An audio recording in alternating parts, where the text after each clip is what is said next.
Hi there and welcome to the 20-second workout of the 30 days of 30-minute rows. Now I'm actually picking this up around about a week after I completed the series because frankly time, work, life, family got in the way, and it's important to forgive yourself when things like that happen, okay? It doesn't have to derail you, it can just be a little bit of a bump and then you can continue and you can work out what to do. In this case, it's coming back a week later to film this workout, okay? Now today's one is going to be a very simple one. We're just going to row for 30 minutes at 20 strokes a minute and your pace is going to be round about 2k plus 18 if you have a 2k training pace, or it's going to be that kind of 5 out of 10 walking up a constant flight of stairs intensity. You get what I mean by that, hopefully, by now.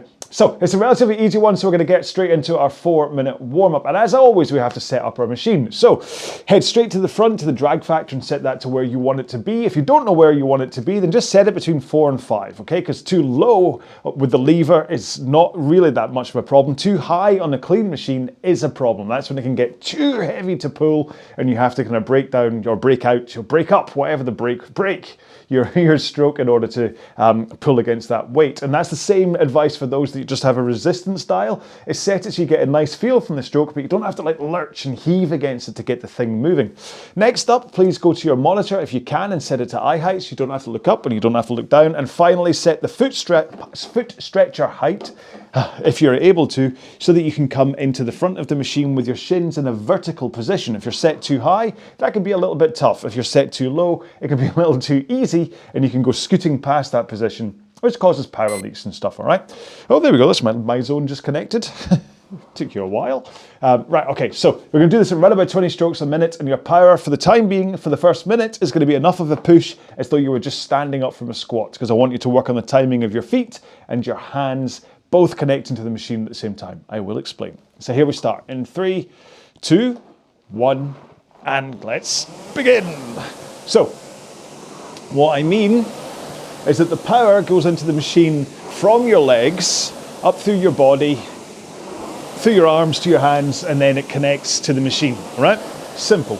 However, you need to get that timing right of your feet pressing into the foot plates as your hands connect the handle to the machine. That feeling when you, boom, you bite into it, you feel the weight of the stroke. And so you want to push your feet at the same time you feel that bite. And if you have a forwards tilt over your hips and straight arms as you push your legs into the machine, that power surges. You should feel a real acceleration as you push your feet. Okay? So if you've got used to that timing and you think you've got the right feel, you can increase that push a little bit. Take it up to that 5 out of 10 intensity. So your heart rate starts to climb, breathing rate gets a little bit faster, but you don't feel you're working too hard, just hard enough that you know you're getting some exercise, but you know you can manage half an hour at this pace without being exhausted. Because this is round about the pace I want you to row today's workout at. 2k plus 18 training pace for you folks that have one, or just that 5 out of 10, slightly out of breath, heart rate up intensity. Okay, one more stroke here, and let's take one foot out, put it on the ground, continue rowing. So with this one leg strapped in, it should be easier for you to roll forwards into that shins vertical position, and easier for that forwards tilt over your hips too, because there's less fighting against you. Let's change feet, because the springiness of your tendons and muscles can be a little bit too springy and you're kind of working against it as you slide forwards. It's pretty handy because it kind of wants to send you back again in the stroke, so it can be useful but can also stop you getting far enough and actually cause power leaks as well. Let's not get into that today. Right, tighten your straps, feet back in, sorry, tighten your straps, legs straight, and row with your back and arms. So swing over your hips, then pull in your arms. So swing to pick up that initial connection of the handle to the machine, then pull in your arms, then out with your arms, and then rock over your hips. So that's important. Swing, pull, push, rock. Swing, pull, push, rock. Right, let's roll to the front of the machine with straight arms and a forwards tilt. And just press out with your legs. Not too hard, this is why I say press. Because I want you to concentrate on the timing between your feet and your hands connecting, but also this body position, this forwards tilt and arms straight, holding that position as your legs drive into the machine.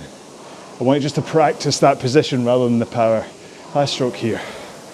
If you can get used to driving out the front in that position, then when you do start to add power, hopefully the two of them will roll together. So I am going to actually roll this one with you today instead of replaying the video from 2021. So have a quick drink, keep on moving up and down the rail, and then we'll get into our main session. Okay then, so just a reminder, today we're going to row 20 strokes a minute for 30 minutes and at that low intensity pace, 2K plus 18-ish if you have a 2K training pace, or that kind of 5 out of 10 effort. The important thing to say though is that you're meant to keep this as a low intensity, so if it starts to feel too tough, back off a bit, okay? And the good trick for this is actually just to either cover the lower half of your monitor so you can only see your timer and your stroke rate, or switch it to a metric that you have no idea what it means for pace. So today I've switched mine to calories. I have no idea what 1,122 calories is, so whatever I'm rowing at, fine, I'm just going to use that feel, that kind of how it feels to be 5 out of 10 as my guide through the row, okay? Because there's no shame on these low intensity rows. Don't let your ego take over. There's no shame in rowing slow. It's all about keeping it low intensity, making sure you're working hard enough for your heart rate to be up, your breathing rate to be up, sure, but not so much that you start to feel labored and it's too tough to get through. Okay, so here we go then. So 20 strokes a minute for 30 minutes at that 5 out of 10 2K plus 18 pace. In 3, 2, 1, let's go. Now, 20 strokes a minute along with 24 strokes a minute is one of my favorite stroke rates because it's so easy to keep the tempo right just by looking at the monitor, or at least the timer anyway. So for 20 strokes a minute, you just have to count down in 3-second chunks. 1 stroke every 3 seconds. And what's even better with 20 is that it breaks itself down into the right ratio for drive and recovery. Because what you want is 1 second drive, 2 seconds recovery, a 2-to-1 ratio. Certainly for these low stroke rate workouts anyway. Once you get higher, it gets a little bit closer to 1-to-1, but for something like 20, then 1 second drive, 2 seconds recovery. And what that does is it helps you work on rhythm and your body position. So just to cover rhythm first, if you come back to this video and watch it, or if you can pay attention while you're rowing along with me, you should spot that there's never a point when I am stopped. It's okay, technically there's like 1/10 of a second at the front of the machine and possibly the back of the machine, but I'm pretty much always moving. I don't hold myself at the front in the catch, and I certainly don't pause with my arms held to my chest for the finish. It's all fluid. But it's with rhythm. And it's with a flow that helps your stroke and helps the momentum of you moving backwards into moving forwards again. And that's where technique and body positions really do come into play.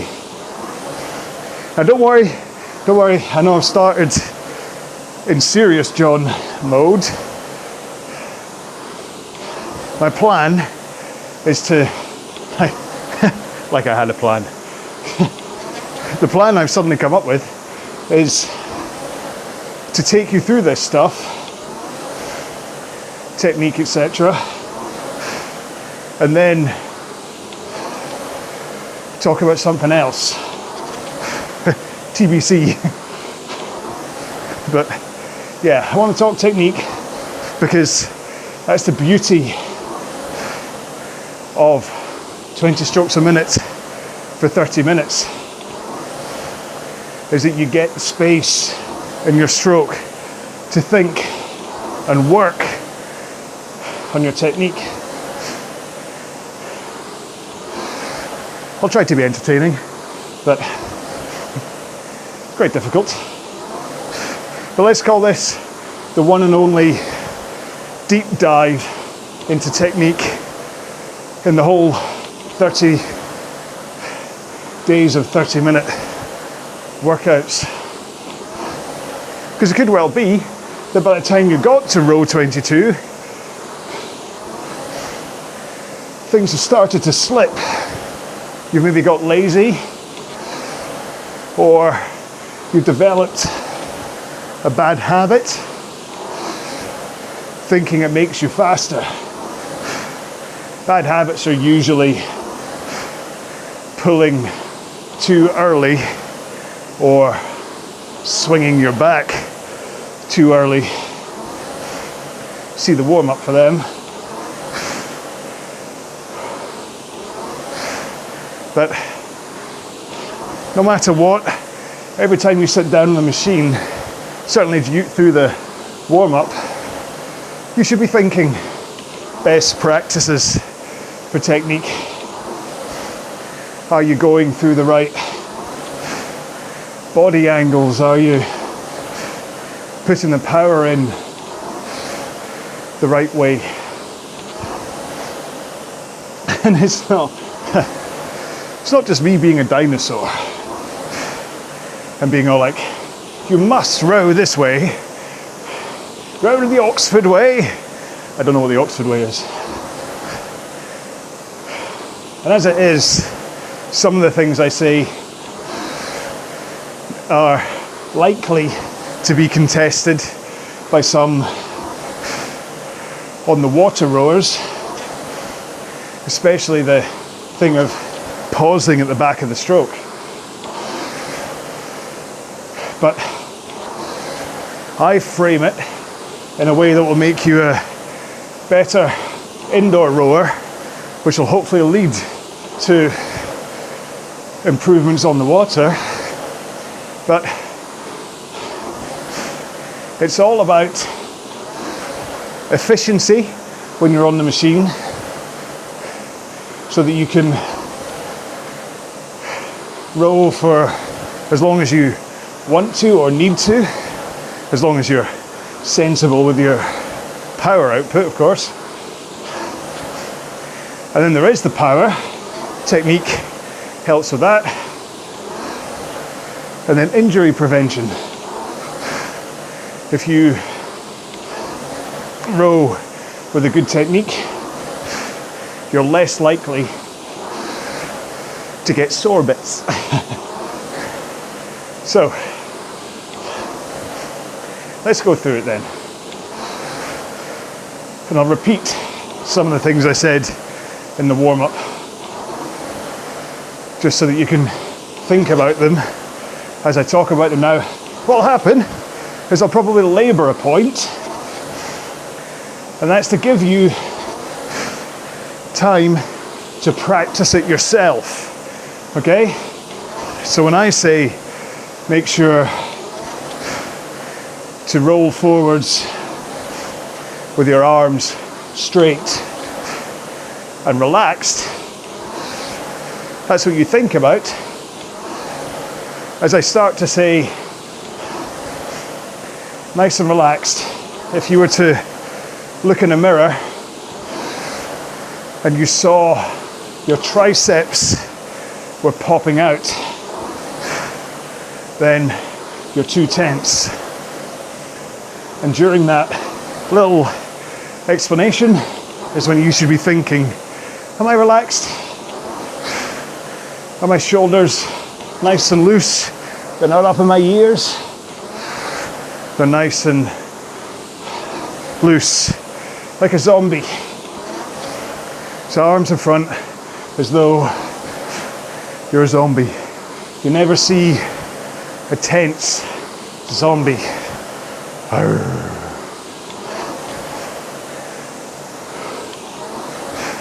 It can help to have a slight outwards rotation of your elbows,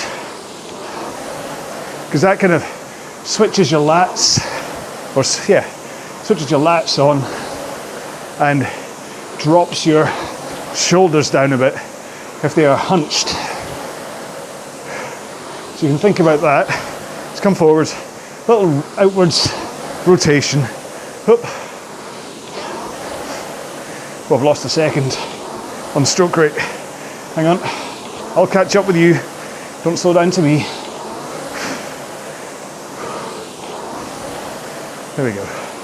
So, arms straight and a forwards tilt over your hips. And I say the word tilt on purpose because it's not a lean. If you're to lean forwards, you could just do this and completely crumple your upper and lower back. Whereas if you think tilt, then it's like a pivot, a hinge over your hips. Nothing collapses. You just pivot forwards. Pivot. And only to that 1 o'clock forwards pivot, tilt, hinge. If you go any further than that, then you end up downwards and your stroke will be all over the place. So, powerful posture and a forwards tilt. And by powerful posture, I mean sitting up, hips tilted forwards, tailbone is not tucked underneath you. Okay, I'll show you what I mean by tucked under. That's when you come forwards like this. And you're kind of always leaning back. That's your tailbone tucked under you. Whereas, up, tilted. And that gives you the powerful connection you need to not only get the power in efficiently and powerfully, but also to prevent lower back and tailbone pain that a lot of rowers who row like this end up complaining about. Now it can help, if you're unsure about this, to imagine that somehow, in some unfortunate circumstance, you've ended up with a carrot stuck up your backside. Whew. Okay? So if you imagine that someone's done that, whew, you're going to be a little bit primed and tilt forwards.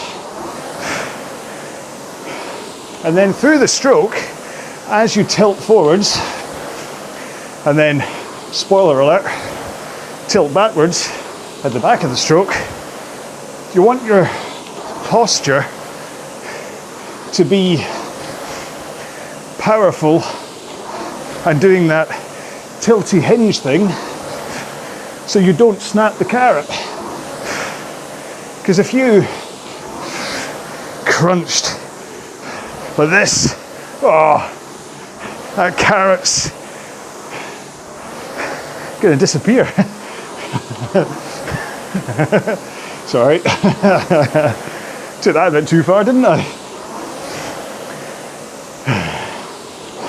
But you get what I mean. Powerful.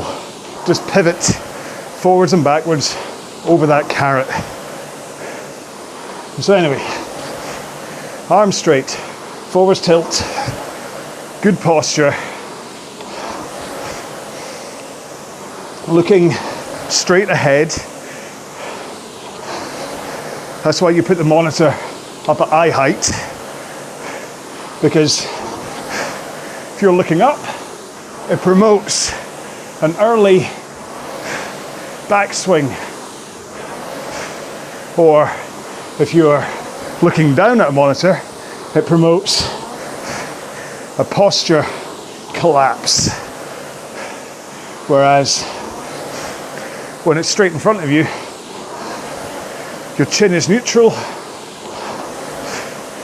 and you remain in that powerful position. Your hands, well,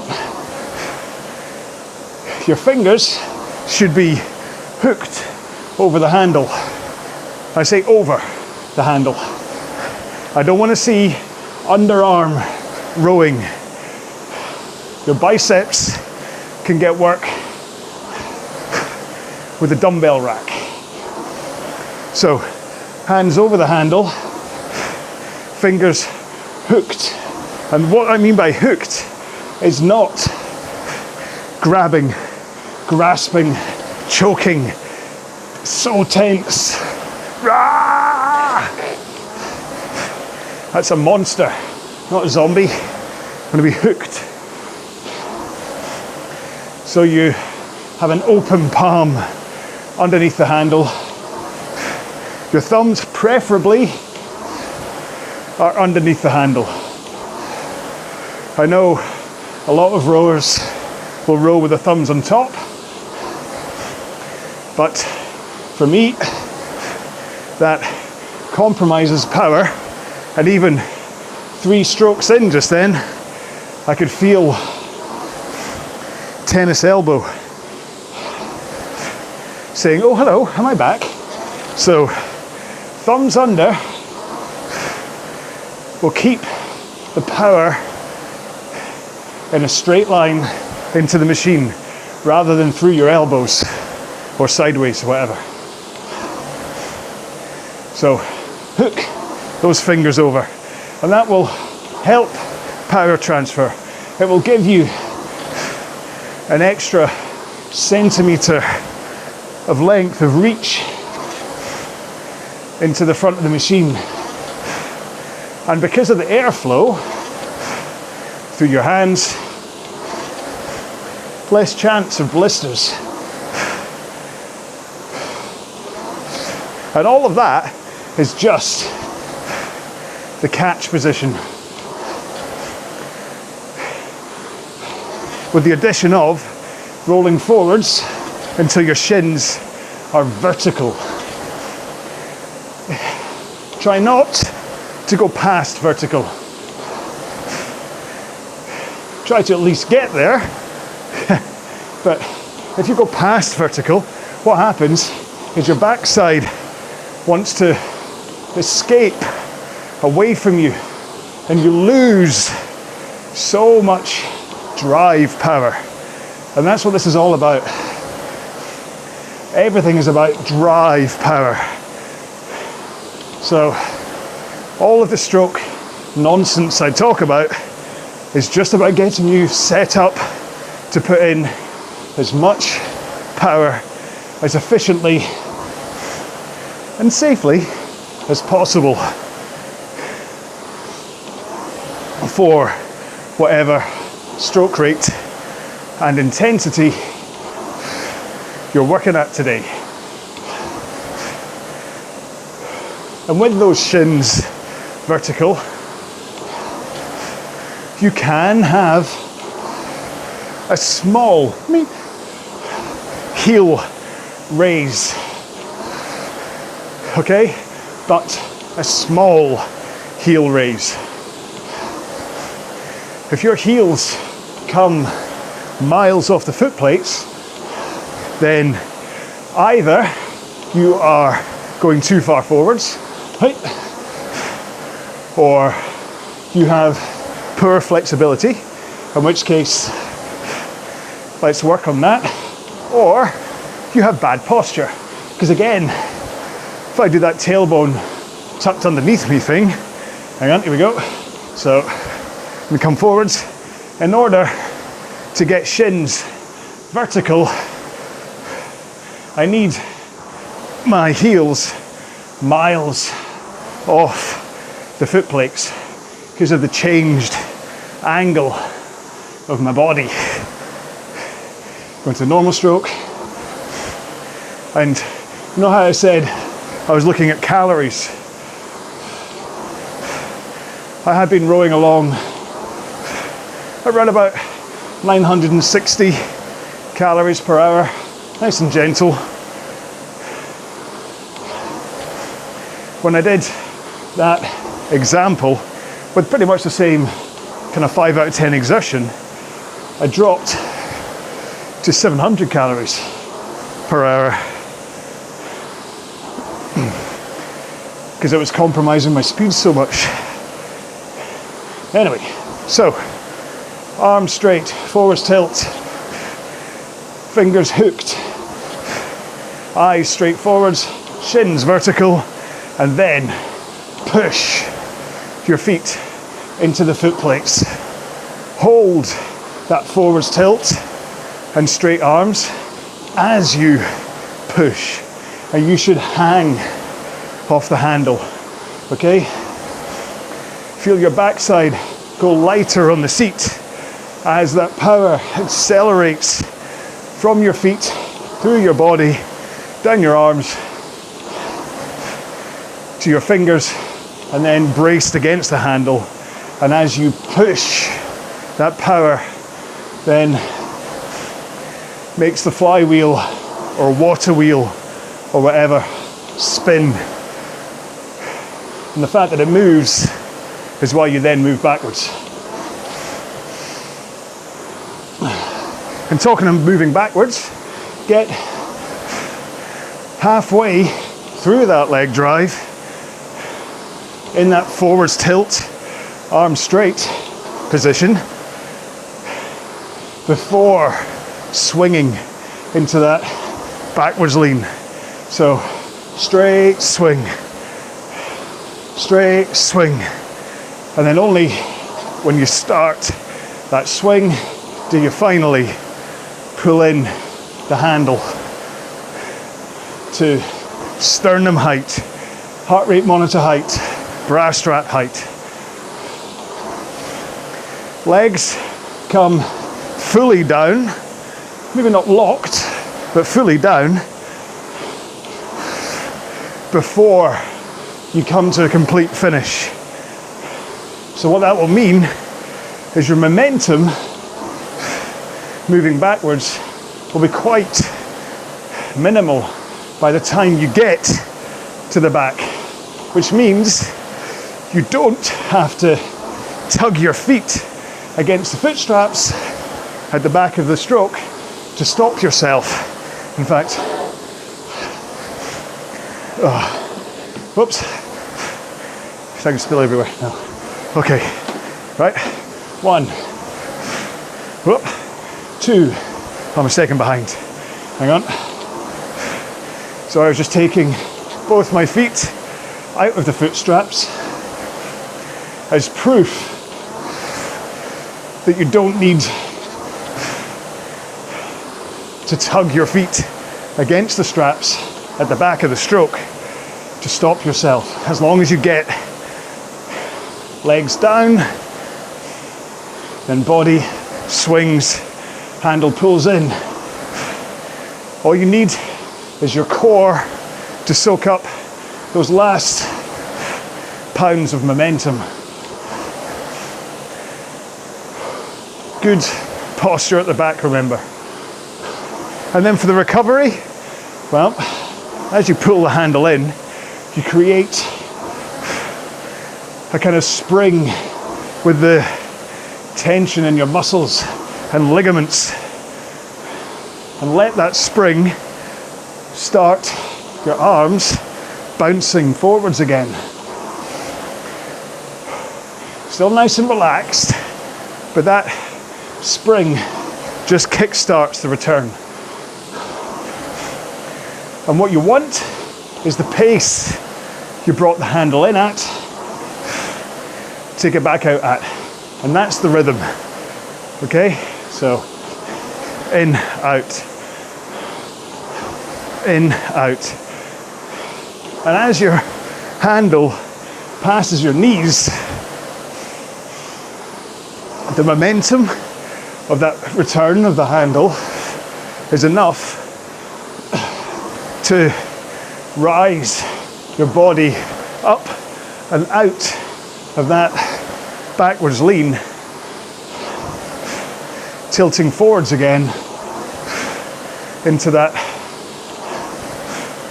1 o'clock position towards the front of the machine. So arms tilt, arms tilt.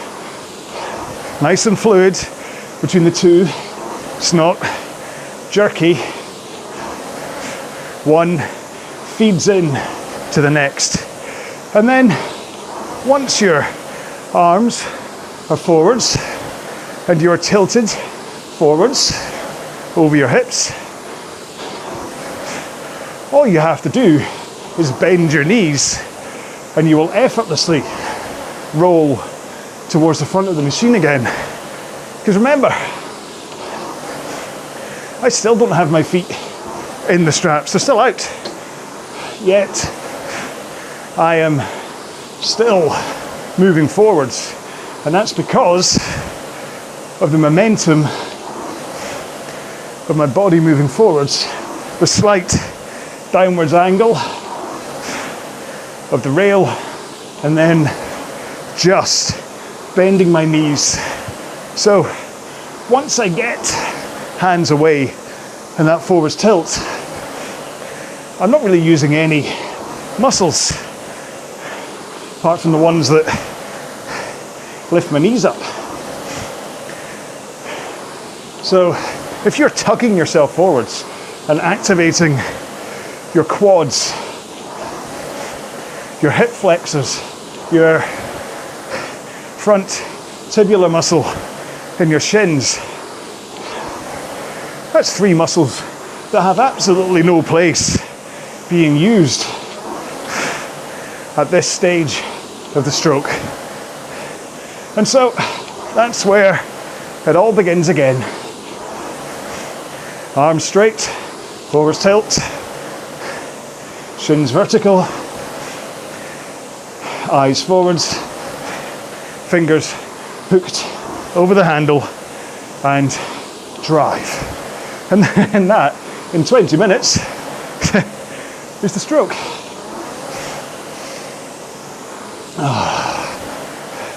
And the thing is, it takes time, concentration, and more time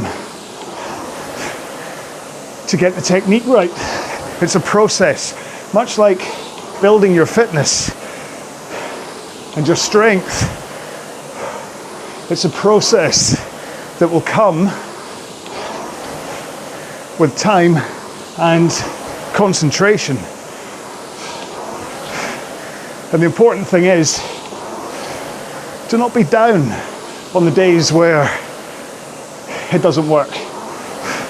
If your technique is off, if you're not feeling as fit or as strong, don't worry about it.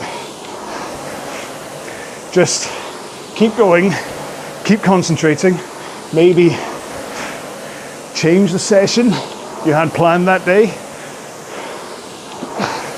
but don't let it derail you. Don't accept that this is now what you're like. You don't want to do that. But you just say, okay, for whatever reason, I'm feeling tired today, or I can't concentrate, or I don't feel strong. And then you can start to maybe analyze why. Diet, nutrition, stress, lack of concentration.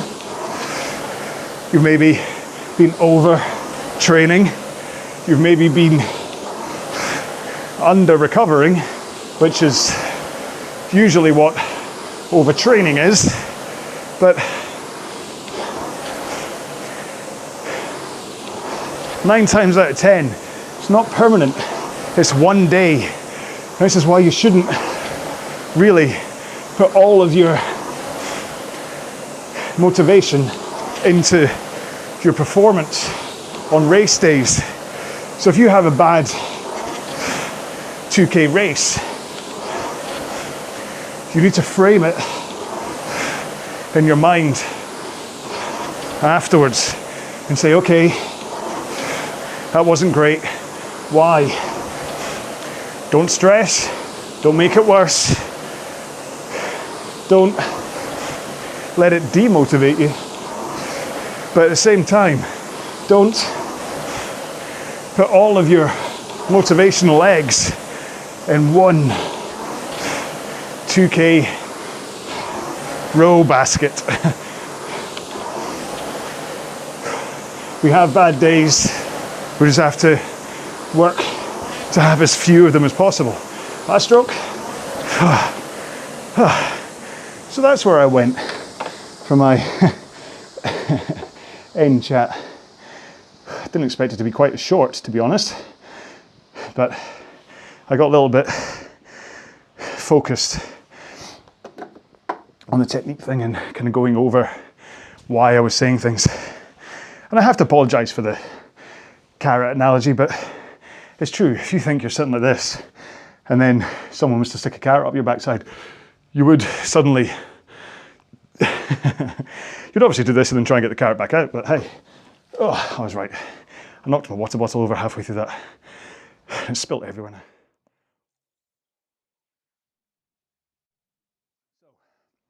Have a quick drink. Maybe reseat your backside in the seat. After all, it's usually your sit bones pressing down on your glutes that's the cause of kind of that glute pain that you get when you're rowing. So just reseat. In fact, I'll talk a little bit more about that in the 2-minute cool down that we're about to start. So you ready for this? Just do this, run about 20 strokes a minute, pretty much the same pace you were just doing just then, to be honest. And then just gradually slow down as you get through the 2 minutes. So here we go in 3, 2, 1, go. Because, right, this is where I'm going to continue with that point. I didn't really talk about the injury or soreness side of why you think technique when I was going through today, because I realized I was running out of time, to be honest. But your backside is a key part of technique. So remember what I was talking about, the tailbone being tucked under you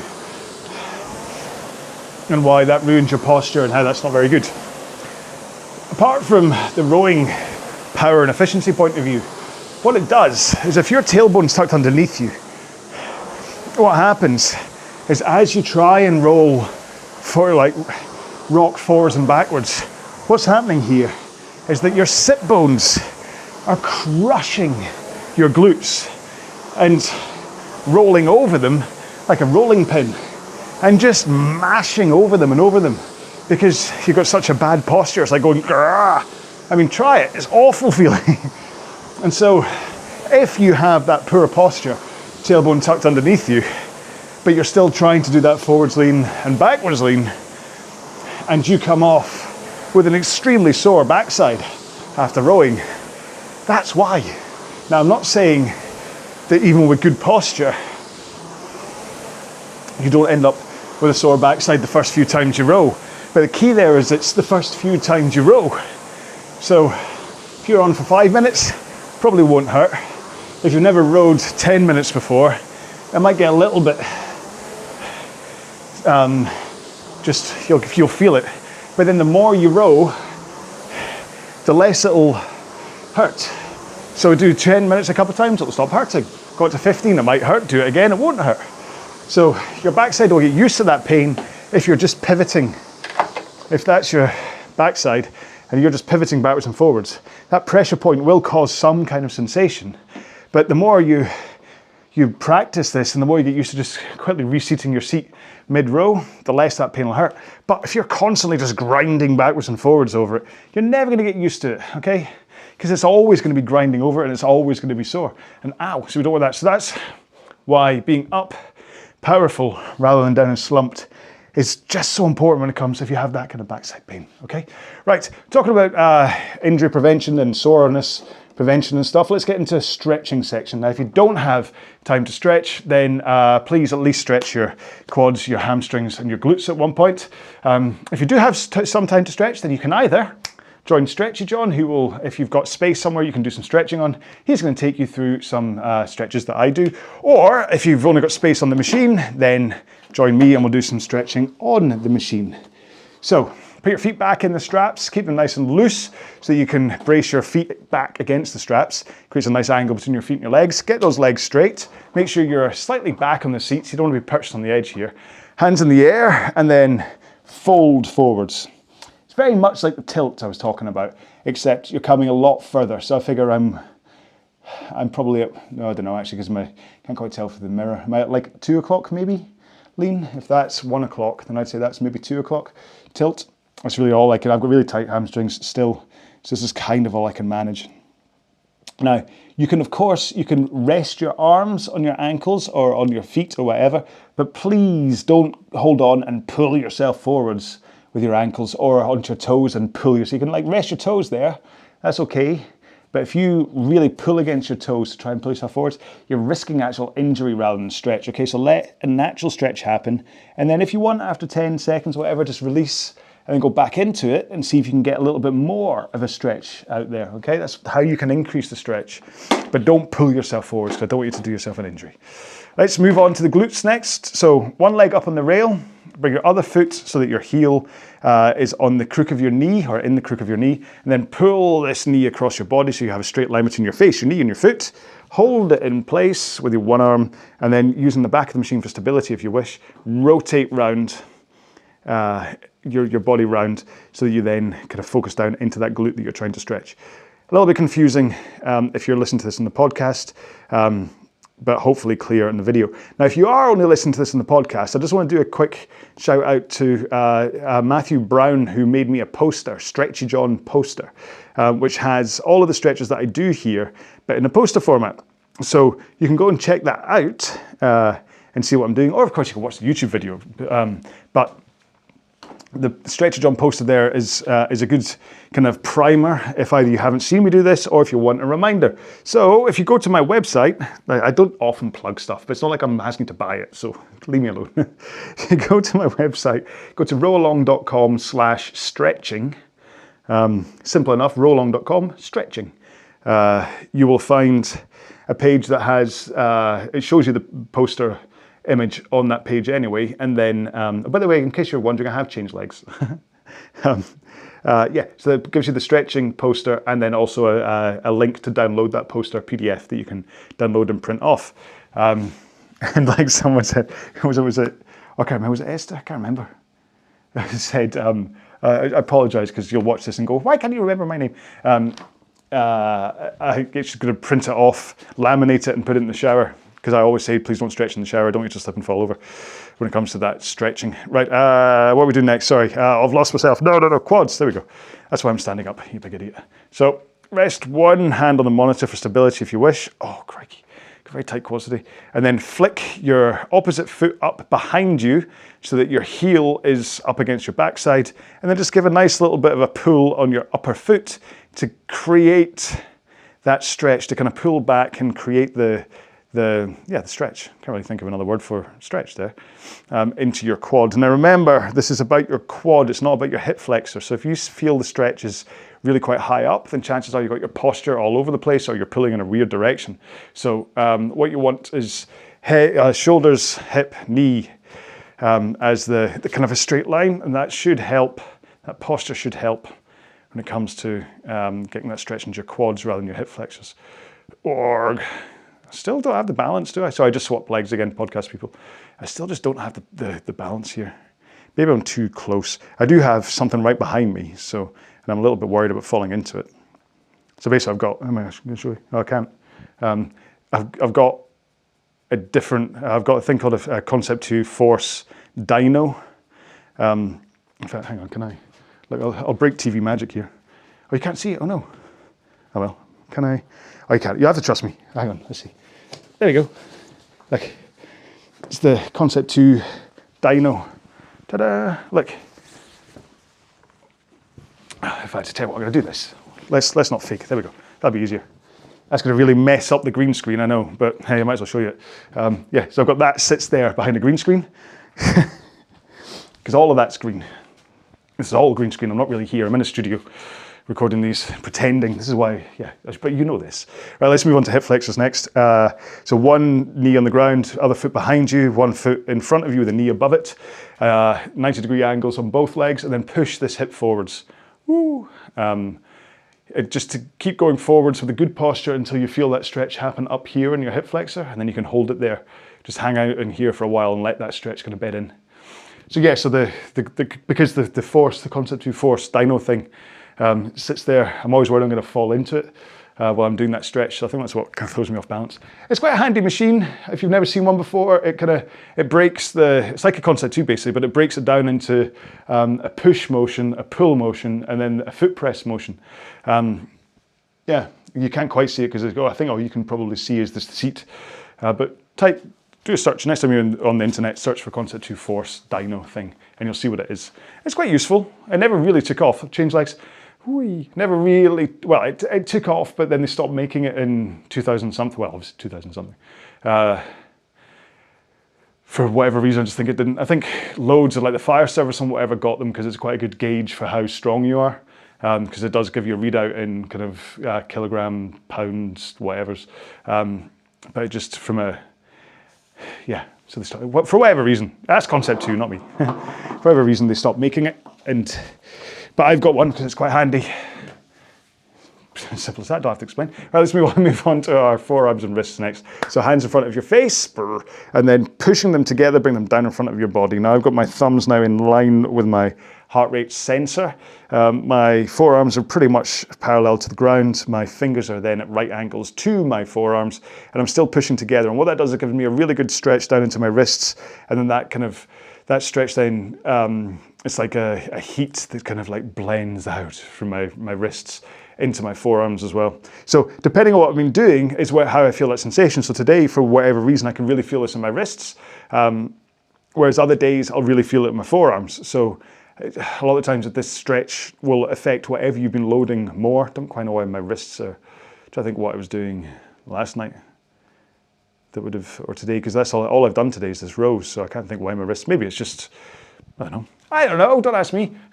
Although I should know. Shoulders next, put your hand straight out in front of you, high, and then bring it across your body, use your other arm, loop around, just to add that little bit of force to create a stretch up here in your shoulders. And then just kind of hang out here for a while as it stretches. So, yeah. And then it will help. Like, again, I've said a few times, your stretch shouldn't be that kind of like, oh, that's so relieving. You're like, your shoulders shouldn't be so activated when you're rowing that you really feel, oh, this is so sore. Swap arms. Your shoulders are primarily there for you to hang off. Remember I said at one point about as you push with the legs and you start the drive, you should be hanging off the handle. It's the same as if you're hanging off a pull-up bar, where like and your feet are off the ground. You're not pulling against that bar to hang there. You kind of straighten your arms, and your weight goes through your tendons and your ligaments and things, and just kind of, that's what keeps you just dangling from that pull-up bar. Hopefully, I mean, next time, if you don't know what I mean, go grab onto a pull-up bar and hang from it, and you'll hopefully see what I mean. And that's kind of what happens off the handle as you drive your legs into it, is you're not pulling against it. Your arms are straight and you're hanging off it, and that force is coming up through your body into the thing, so that then as you come to the back of the stroke, you can then pull in. So nice and straight, and then pull in. And so that also protects your shoulders, because as you're coming forwards, it's just going straight through your shoulders, through your arms, into the machine. Although we've just been talking about arms forwards, let's put them behind us to do our biceps, and then rotate your thumbs outwards. And that should stretch the long head of your bicep. And and give it a stretch. Now what I've just found is, because I've had a really weird kind of, in the kind of meaty part, well actually there, I'll point exactly where it is, right there, it's been a little bit sore. And what I've just realized is that if I don't try and stretch my fingers out at the same time as doing this, that pain on my wrist goes away. So it's obviously like the tendon coming down from my pinky finger or something that's causing the pain. Which again is something that I want to make clear, is that always investigate what's happening with your body when you're doing these kind of stretching things. Just think, am I getting sensations here that I shouldn't be getting? Is something a little bit sore than it should be? Let's do triceps next. So hand up in the air, down your back. So it holds on, like, so it's down at your spine. Your elbow will be slightly up, but maybe at an angle. So use your other arm to just straighten it up, point it straight up to the sky, and just put in enough of a kind of again, the force in it, so you can feel that triceps stretching. Because you want to always examine your body, and if something doesn't feel right, you think, right, what's wrong here? Is this something that I'm stretching it wrong, I'm using it wrong, or is there something actually wrong with it? Like, there's obviously something weird happening with this tendon in my hand that it isn't stretching based. Yes, I niggle it when I'm stretching, but there's something fundamentally more of an issue there, so I need to kind of to watch that. And so it's the same with all these stretches, is that you want to pick ones that are right for you. Swap arms, and if you do one that gives you any kind of weird sensation, just think, is it the stretch? Am I doing the stretch wrong? Is it the wrong, is there some other, and always kind of think about what's going on with your body. And that way, it kind of, you're always analyzing what's going on. You know when something's just not right, and you don't want to then plow on through pain and maybe make things worse, or make it so that you can't then come back and exercise the next day, because it's nothing worse than that, especially if you're on the roll, and then suddenly they're gone, this we're done stretching. Then suddenly something happens. I mean, the worst thing that happens really, or the worst thing that should happen, is that if you've had a layoff of any time, then you come back to it and you use your muscles for the first time, you could sometimes get that delay onset muscle soreness, DOMS, which is sometimes unavoidable. On a rowing machine, it's not that bad, but if you're out running and you're not run for a long time, then usually you get right up in your quads, you get DOMS, just because of the shock of running. Just the impact of running, your legs go, and they're really sore for like 2-3 days afterwards. But that eventually subsides and you can move on. And that's really the only acceptable pain when it comes to working out that you should ever experience, is that kind of like, this is the first time I've done this movement, therefore my muscle is going, But if you're feeling like a short, sharp pain when you're working out, like something's wrong, then address that problem, okay? Whether it's that you're doing it wrong, whether there's something's wrong with the muscle, address it, all right? So that's my lecture over. It's been quite a lecture-y video today, hasn't it? Just been kind of talking to you about stroke, and I'm talking to you about injury prevention and things, but it's because I care about you, and I want you to be okay, and I want you to basically come back for more. See, I'm so selfish. I want you to be able to come back for more. But that's it. So that's the end of the 22nd workout in the 30 days of 30-minute rows. Now what happens next is that for the, is that right? Is it 27 it started out, or is it 24? I can't remember. But the last week of the 30 days, I basically go back to my favorite rows from this series and kind of redo them again. And because there's some in here that are just absolutely fantastic. So like I say, I've already recorded to finish the series already. I've just come back to re-record this one. So I really hope you enjoy the rest of the series. Recall, if you want to use a hashtag on this one, let's just say throwback 22, because it's the row 22, because that's what we're doing, is we're throwing back to 22 because I kind of had to skip it and all that stuff. So if you want to use a hashtag to tell me you got this far through the video, then that's the one to use. Okay, so throwback 22.